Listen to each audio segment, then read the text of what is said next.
Welcome to Stuff You Missed in History Class, a production of iHeartRadio.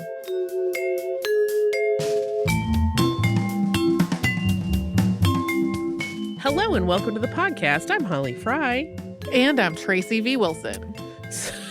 So this episode was a gear change because I was working on something else that I was being frustrated with, and then I was having a conversation with friend of the show, Brian Young, while he and I were recording our Star Wars podcast. Full of Sith, which iHeart very kindly lets me record because it's not part of iHeart. And then he mentioned Rebecca Raccoon because we also talk about history when we're not talking about Star Wars. And that got me thinking about the odd pets that lived in the White House and how that would be fun. So thanks, Brian, for that idea.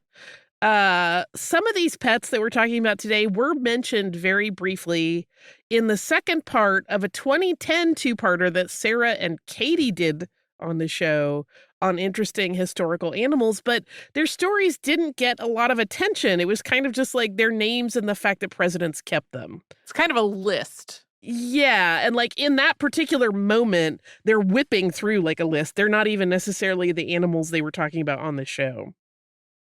But some of these animals are really interesting in terms of how they arrived at the White House and became part of the first family.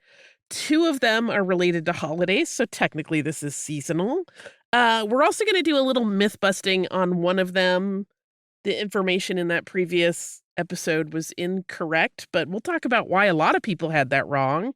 And another one is kind of shaky in terms of documentation.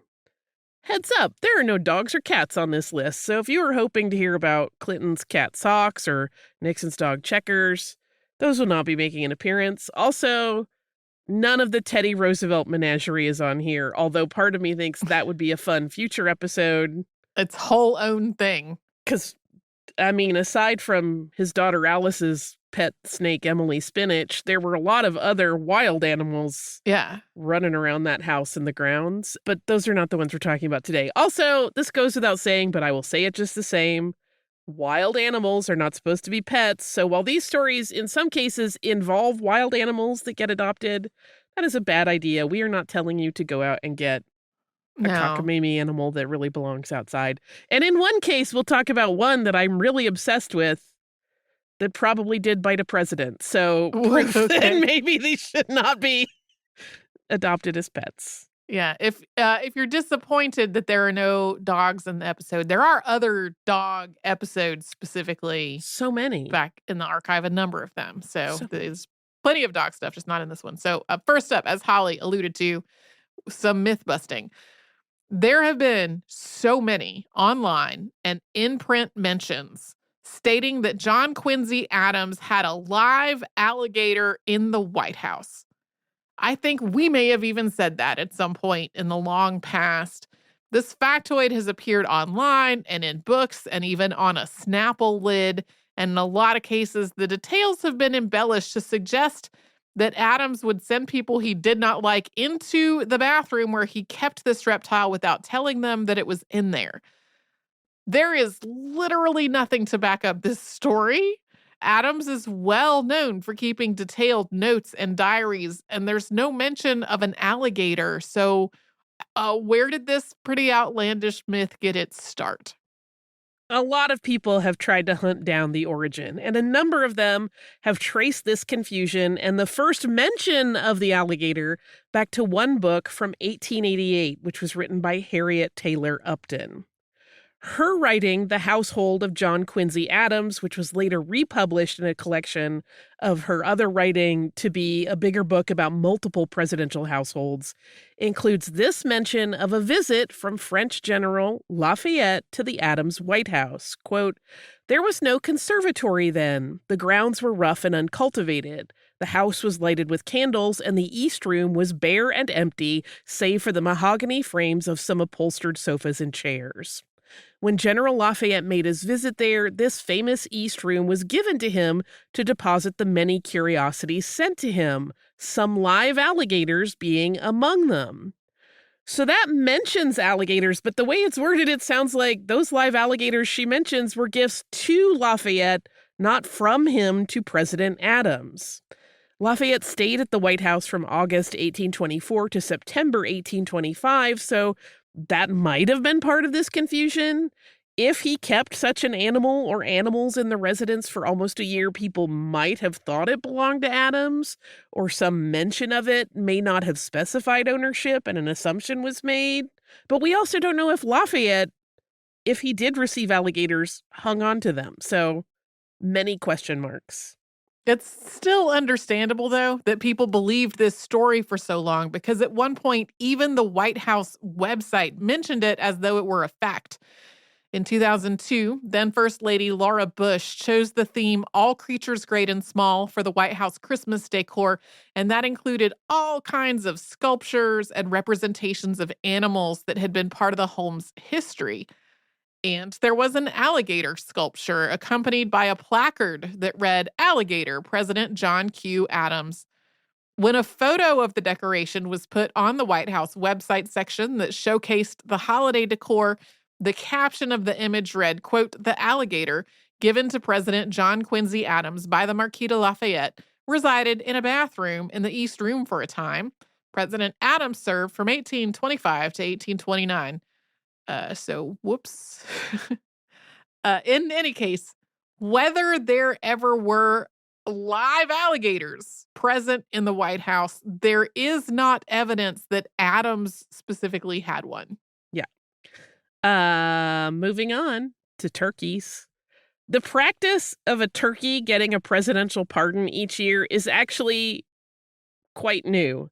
According to Smithsonian Magazine, while a number of presidents have referenced the idea of pardoning a turkey, it was not until President George H.W. Bush that it became an official annual activity. That kind of broke my brain, because I could have sworn that happened when I was a kid, but that would have been too late. But well before that, there was one particular bird's life that was spared, although it was not for Thanksgiving. The death of Mary Todd and Abraham Lincoln's son, Willie, has come up a number of times on the show. I don't really think, though, that we've ever talked about Willie's younger brother, Tad. Thomas Lincoln, who went by Tad, was born in April of 1853 while his father was still a lawyer living in Springfield, Illinois. The nickname Tad is said to have come from his father, who described this little boy as, quote, wiggly as a tadpole. In the wake of Willie's death in February of 1862, Tad was the only Lincoln child remaining at the White House. He had actually also come down with typhoid fever when Willie had, but Tad survived it. His other surviving brother, Robert, was older and he was away at school.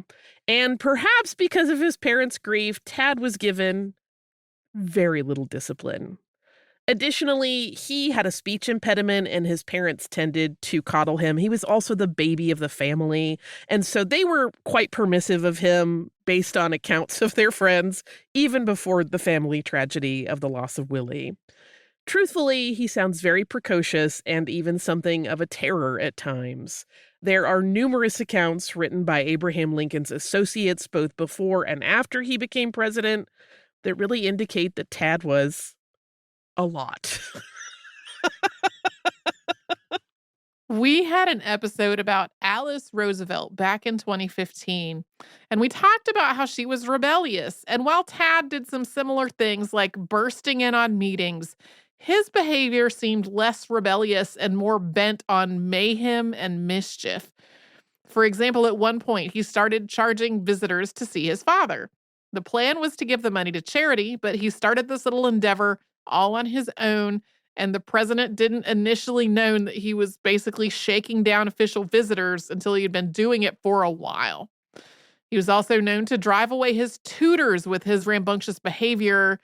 He would dress in a custom-made military uniform and order all of the ground staff around like he was a little dictator. There are a lot of photographs of young Tad in this uniform. He also tried to have a yard sale on the White House lawn and at one point turned a hose on visiting dignitaries. The kindest descriptions of him describe him as precocious. He does seem to have been kind-hearted as well as rambunctious, and he did raise money for charities even as a little boy. He influenced his father to try to help anyone he met who seemed to need that help. Yeah, sometimes when random people would come to the White House that maybe did not have an appointment, but were just general people that felt hopeless and were looking for something, Tad would talk to them and then would be like, Dad, this woman really needs help. So a good heart, but woo, he's, he seemed to really test the patience of the adults in the Lincoln Circle. In 1863, the president was given the gift of a turkey that was intended to be the entree for the family's Christmas dinner. This, interestingly, was the same year that Lincoln had, determined that Thanksgiving would be a national holiday. It didn't get celebrated that year. There were some years before that all happened, but this bird was not for Thanksgiving. It was for Christmas. But Tad took a liking to this bird and named him Jack and started treating him like a pet. And Jack seemed to reciprocate Tad's affection. And this bird basically followed this kid everywhere. He was like his little avian shadow. On Christmas Eve, Jack was scheduled to be killed for the family dinner, but Tad realized this plan and begged for the bird to be given a reprieve. He cried and he said to his father, quote, "I can't help it. He's a good turkey and I don't want him killed." And in line with how often the president gave in to his youngest son, Lincoln wrote this turkey a pardon. The card it was written on was given to Tad, and Jack was officially his pet at that point. Tad showed the handwritten pardon to the White House chef so that he would know that Jack was not ever to be turned into a meal. It is unclear what happened to Jack in the long term. We know that Tad had him for another year, and there is a cute story about Lincoln seeing his son with the bird in 1864 on Election Day, and according to that tale, when the president asked Tad if Jack was going to vote, Tad told his father that the turkey was not old enough to vote. It seems the turkey was already gone by the time President Lincoln was assassinated by John Wilkes Booth on April 14th, 1865. Tad was at a different theater for children when that shot was fired. He was watching a production of Aladdin and His Wonderful Lamp. It was at that production that Tad learned that his father had been attacked. And while Jack the turkey was gone from the picture by that point, he is memorialized today in a statue at Riverside Park in Hartford, Connecticut. That statue was part of a project funded by the Lincoln Financial Group in 2005. And Jack's stylized likeness was created by Philip Grousman, and it has a plaque detailing the story of his pardon. Coming up, we'll talk about a foul-mouthed fowl, but first, we will pause for a sponsor break.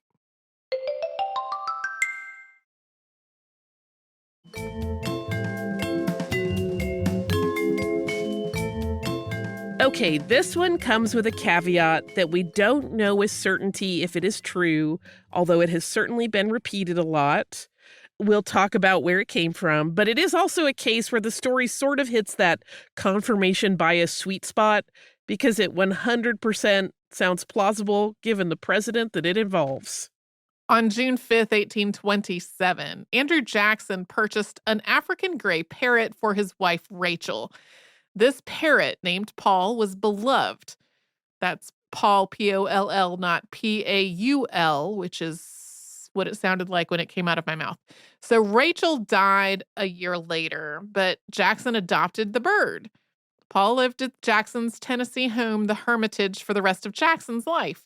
When he became president in 1829, the bird stayed in Tennessee, but Jackson frequently asked after her in his letters home. He said things like, quote, "I intend to foster the bird and prolong its life as long as I live for the fondness my dear wife had for her." His nephew, William Donaldson, was tasked with looking after Paul in Jackson's absence and was the recipient of these queries. He responded back at one point that Paul, quote, "is doing well. She is as fat and saucy as ever. From her continued good health, I think she will live to be an old bird." African gray parrots can live a very long time. Yes, they can. I also I want to be cremated, but part of me wants a headstone that just says fat and saucy as ever. It's pretty great. When Jackson's time as president ended in 1837, he returned to the Hermitage. And at that point, he lived alongside Paul until he died on June 8th of 1845. His funeral drew a massive crowd of an estimated 3,000 people. And that was Paul's time to shine. There is one single account that mentions this bird as part of what happened at the funeral. That account was written by the Reverend W.M. Normant. This has been the cause of some confusion and debate about whether what Normant relayed actually happened. So here is his account. Quote, "When hearing that he was dead, I with others decided to attend the burial. The funeral was preached by a Presbyterian pastor from Nashville standing on the front porch to a great concourse of people. His body was then taken by a military company and borne to the garden and placed beside his wife in a vault that he had prepared. A military salute was then fired, and we left him there to rest in peace, to await the great resurrection morn.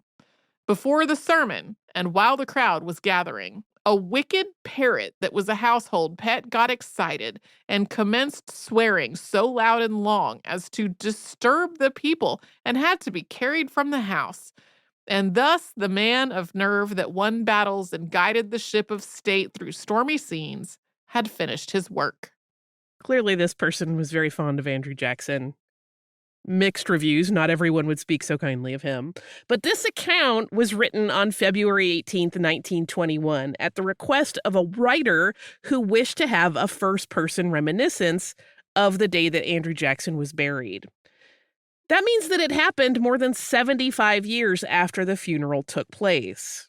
Further, Normant, who wrote this account, was born in 1829, so he was a teenager around 16 years old when he attended this funeral.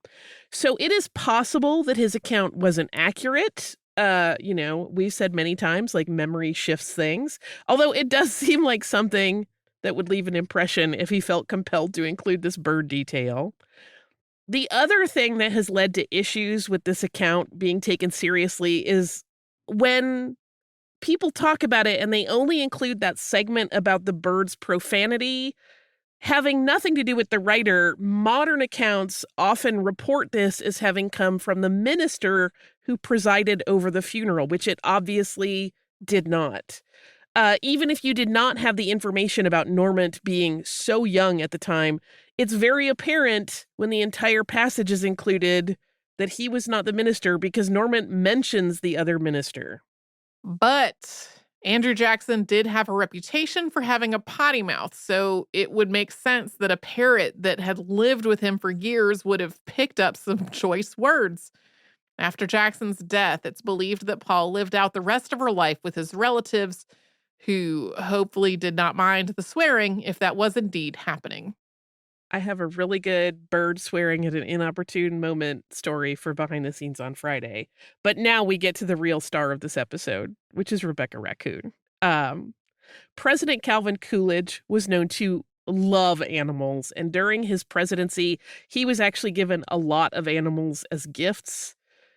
I read one newspaper account that said that basically, like, when people would hit hard times and be like, we can't afford to feed this animal anymore, we'll just give it to the president, which I think happened with some frequency.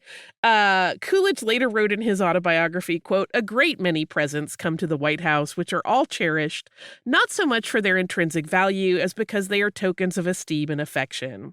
Almost everything that can be eaten comes. We always know what to do with that. But some of the pets that are offered us are more of a problem. I have a beautiful black-haired bear that was brought all the way from Mexico in a truck, and a pair of live lion cubs now grown up, and a small species of hippopotamus which came from South Africa. These and other animals and birds have been placed in the zoological quarters in Rock Creek Park." Just in case you don't know, Rock Creek Park is part of the National Zoo. But one animal that was not mentioned there was intended to be eaten, but instead became a cherished pet, and that was Rebecca the raccoon. In late November 1926, several newspapers ran the story, "Live Raccoon Gives Coolidge Big Problem." A man named Vinnie Joyce of Nittyuma, Mississippi, had sent this live animal to the White House as a gift to the president. Quote, "with the intention that the raccoon should share the honors of White House Thanksgiving dinner with Governor Baker's prize turkey." So the raccoon was intended to be served as part of the holiday meal. So it is not a common practice today, but in the 1920s, plenty of people ate raccoon. The Evening Star of Washington, D.C. ran an article that made it sound like plenty of people thought it was odd that the president had not eaten raccoon himself, stating, quote, "Mr. Coolidge need not be hesitant, according to the testimony of those who his gustatorial pleasure have munched toothsome mouthfuls of this small nocturnal animal." It is strange that during his New England boyhood he never tasted it, for among the granite hills it is of a surprising delicacy, especially when young and tender. This article goes on for some time about the various ways that raccoon has been cooked in various cultures and regions, before concluding by saying, quote, "Without wishing to suggest too freely to the presidential menage, it is hereby recommended that the recent Thanksgiving Day gift be killed, dressed, and properly roasted. If it gets by the first table, there are plenty of people below stairs who know a good thing when they see it." But though a lot of people seemed to enjoy raccoon as food, Coolidge, as that article mentioned, had never had it before and was just not in any kind of hurry to try it. Now, with a live raccoon on the property, news stories reported that, quote, "the problem has now arisen whether to hand the raccoon over to the chef or present it to the zoo."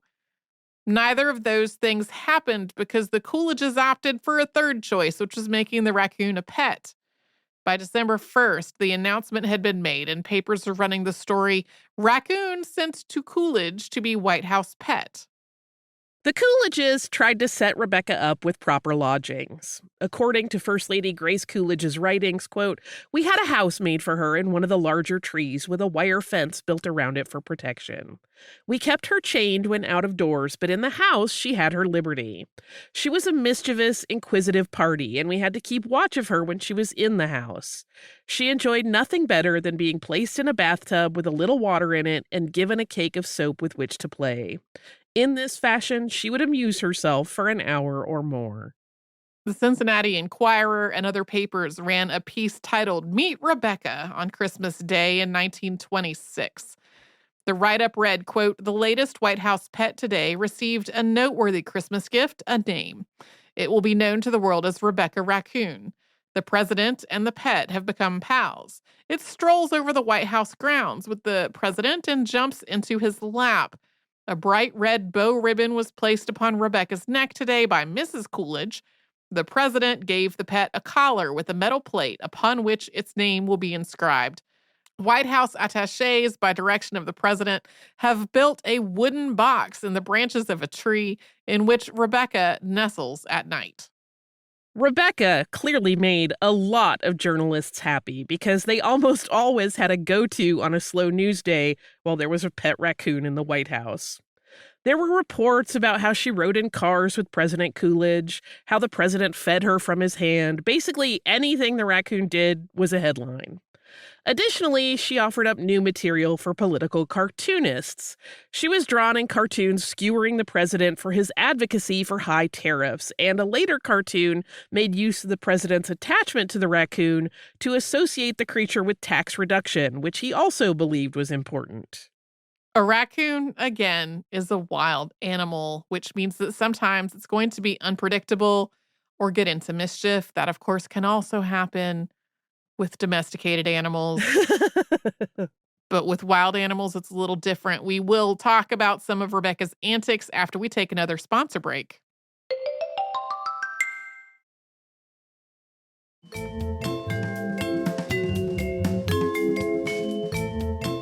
In March of 1927, the White House was undergoing construction, and while initially Rebecca was to stay on the White House grounds while the family stayed elsewhere, that plan changed quickly. According to the News Journal of Mansfield, Ohio, quote, "When the Coolidges moved, Rebecca was left behind in the regular domicile, which is being repaired. Her lord and master found he needed her to pet in the evening, so the presidential limousine took her to the temporary residence in DuPont Circle. Rebecca is a pet raccoon." But it seems like something went down in the DuPont Circle residence because 6 days later, a very different headline ran, quote, "Rebecca Raccoon is banished from Coolidge domicile." The brief notice, which appeared in the San Francisco Examiner, noted that the president and Rebecca had a parting of ways. It's a short piece that ends with, quote, "When the Coolidges moved to DuPont Circle, Rebecca was taken along. That was the beginning of the end for Rebecca. She has been banished to the zoo." It is believed that Rebecca bit the president. He was appearing in public with a bandaged hand around the same time.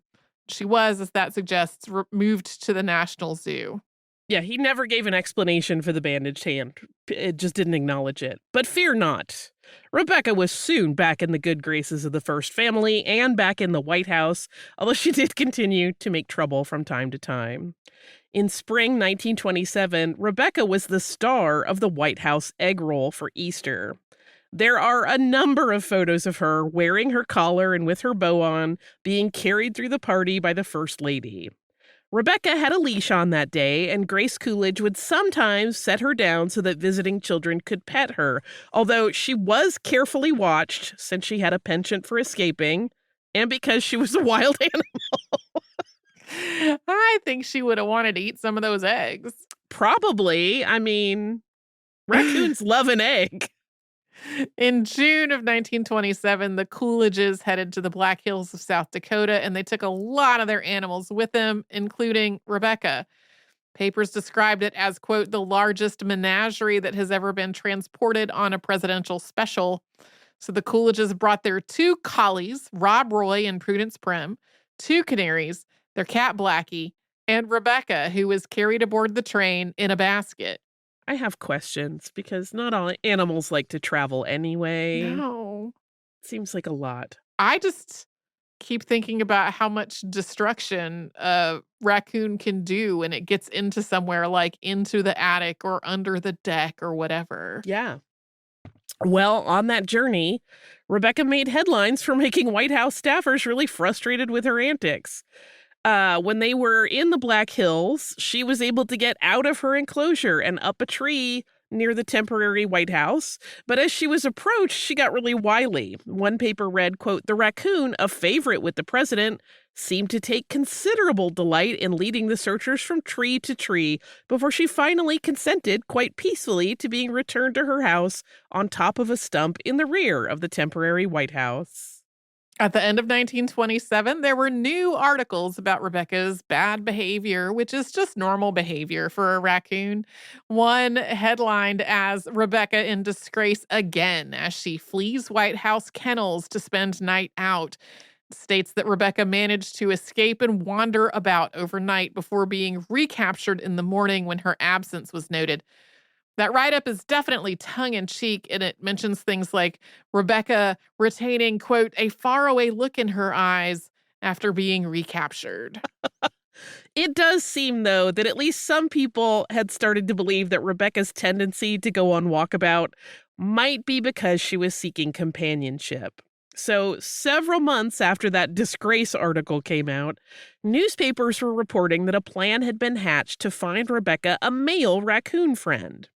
The Buffalo News reported in March 1928, quote, another chapter has been added to the history of the already interesting White House menagerie. It was begun when several White House attachés on a coon hunt in nearby Virginia cornered an unusually fine male of the species and brought him back to share the newly refurnished log cabin bungalow of Rebecca Raccoon, presidential pet and present occupant of the new home. What the next chapter will be, no one knows. The White House staff named this new raccoon Hector, but Coolidge did not like that name and changed it to Reuben. But from the get-go, Reuben did not seem to love being captive. He started escaping immediately after being installed on the White House grounds. At one point, Reuben got off the executive mansion property and caused a halt to the traffic for half an hour when he wandered onto Pennsylvania Avenue. In any case, Rebecca and Reuben never really hit it off, so if anybody was hoping for a story about presidential raccoon kits, they were sorely disappointed. Reuben's fate is reported differently in different places. The White House Historical Association says that, quote, Reuben's tenure at the executive mansion was short-lived, as he later escaped the grounds and was not found by the staff afterward. And indeed, First Lady Grace Coolidge's own writing suggests that Rebecca drove Reuben away. Quote, Rebecca had lived alone and had her own way so long that I fear she was a little overbearing and dictatorial, perhaps reminding her spouse that he was living on her bounty. She mentions that Rebecca was single again after one of Reuben's escapes. But there are also quite a few newspaper write-ups mentioning Reuben as still being part of the Coolidge's animal collection at the end of the presidency. In fact, when Coolidge's presidency ended in early 1929, there were a number of stories in the news about what would happen to all of the animals that the first family had been gifted in their time at the White House, and they all seemed to mention both raccoons going to the National Zoo. Whether that was simply a matter of assumption on the journalist's parts is unclear. But Rebecca definitely was rehomed into the National Zoo in the hopes that the zoo could offer her a fulfilling life for the remainder of her years. News about Rebecca's life after she was turned over to the zoo seems to be non-existent, though, so it is unclear exactly how that worked out. There is a fun little coda to Rebecca's story, which is that her enclosure had a new tenant before long. During the tenure of Coolidge's successor, Herbert Hoover, a possum wandered onto the White House grounds and was adopted by the new first family, and Billy Possum lived in Rebecca's former enclosure, although it does not appear that this possum was a lap pet the way that Rebecca had been. Yeah, possums can be very sweet, but he seemed to just be like an animal that was kept and cared for in the White House grounds, not one that was paraded around at children's parties. And those are some of the weird animals that have lived in the White House. I mean, Paul the parrot didn't live in the White House, but she was a presidential pet. Right. I have, of course, pet-related listener mail. I've clearly been on a pet kick lately because this one is from our listener, Sarah, about our episode, Inventions for Pets. Sarah writes, I misread the episode title, Inventions for Pets, as Invention of Pets, and maybe there's an episode idea there. I'd love to learn more about the roles that animals play in human civilization beyond labor and livestock. When did we start adopting animals simply for companionship? I have good news, sort of. We have one about the domestication of the cat. Yep. But it's quite old, and depending on what podcast player you listen on, it may have cycled out, but it does exist in our archive. Sarah attaches a picture, she says, of my beautiful dog, Rumford, for tax. When we'd been trying to get pregnant for a year and we're starting to pursue medical help, I realized we don't know if we'll ever have a kid, but we could just get a dog now. And then my husband and our good friend conspired to surprise me with a puppy that Christmas.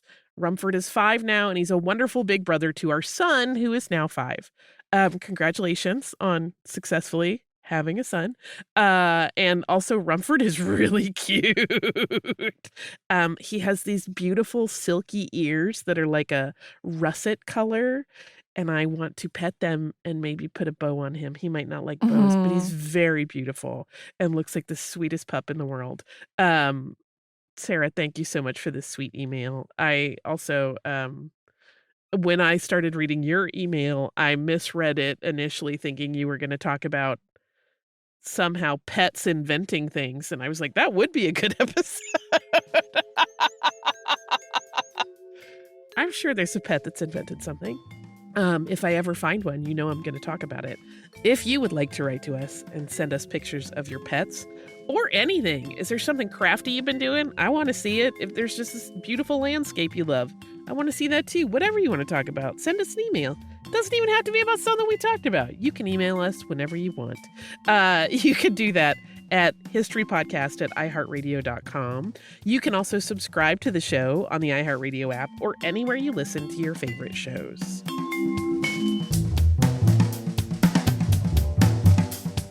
Stuff You Missed in History Class is a production of iHeartRadio. For more podcasts from iHeartRadio, visit the iHeartRadio app, Apple Podcasts, or wherever you listen to your favorite shows.